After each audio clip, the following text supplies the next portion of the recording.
Salut tout le monde, j'espère que vous allez très bien, que vous avez passé un très bon week-end et un très bon lundi 1er mai. Vous avez vu, samedi j'ai passé un coup de roue rotative dans les tournesols. Donc là le week-end je les ai laissés tranquilles. Et là aujourd'hui, donc mardi, je suis venu voir et en fait la houe a fait un très bon travail. Les tournesols ils ont très bien poussé entre temps, on commence à bien voir les lignes. Il y a encore un petit peu d'herbe, du coup je passe un deuxième coup, vous voyez.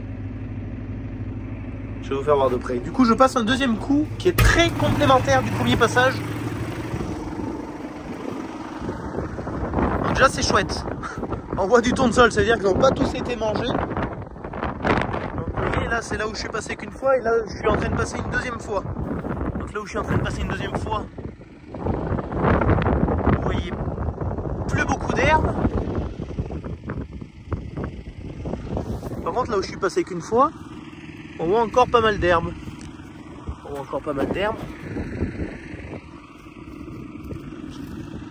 voyez toutes ces petites herbes sur le rang.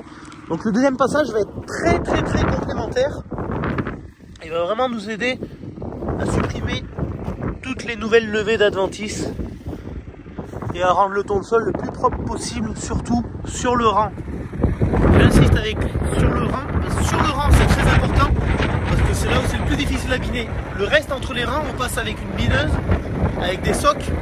Quoi qu'il en soit, hop, je vais mettre à l'abri du vent. Quoi qu'il en soit, donc ça, il n'y aura pas d'herbe entre les rangs. Parce que c'est super facile de biner un entre-rang. Mais gérer les adventices sur le rang, c'est vraiment là qui est le cœur du problème et la problématique. Donc, étant donné qu'ils ont poussé un petit peu depuis samedi, j'augmente un petit peu le rythme, je me suis mis à 14 km/h, donc ce qui me donne un impact de la houe un peu plus important pour arracher un petit peu mieux l'herbe, parce que le tournesol, lui, forcément, il est un peu plus résistant, ce qui fait qu'ils sont un petit peu plus développés.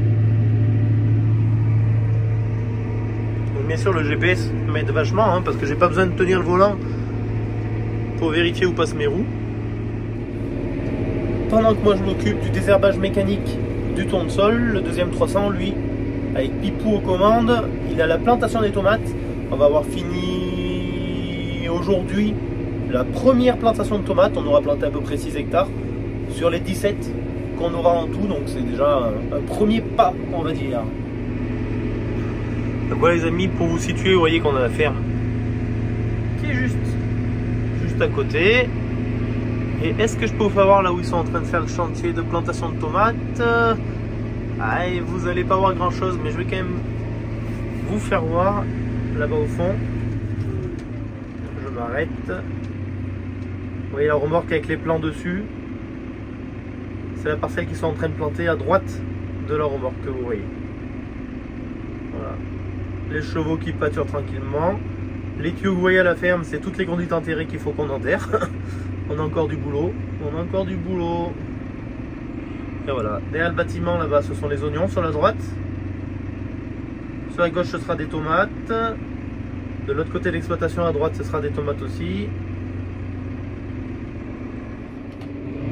La grosse saison est officiellement lancée, parce que quand on est en train de passer la houe, les irrigations, il y a du boulot. Et les binages, je vais commencer dès cet après-midi avec binage de persil, binage des oignons. Rapidement, dans quelques jours, un binage à la bineuse sur les tournesols. Donc voilà, il y a du boulot, il y a de quoi faire, il faut vraiment pas se rater. Et surtout que la météo nous aide pas parce qu'on n'a pas de pluie, donc ça nous donne du boulot supplémentaire dans les irrigations. Bon, sur ce les amis, je vous laisse, je continue mon travail tranquillement. A très bientôt dans une prochaine vidéo. Ciao ciao.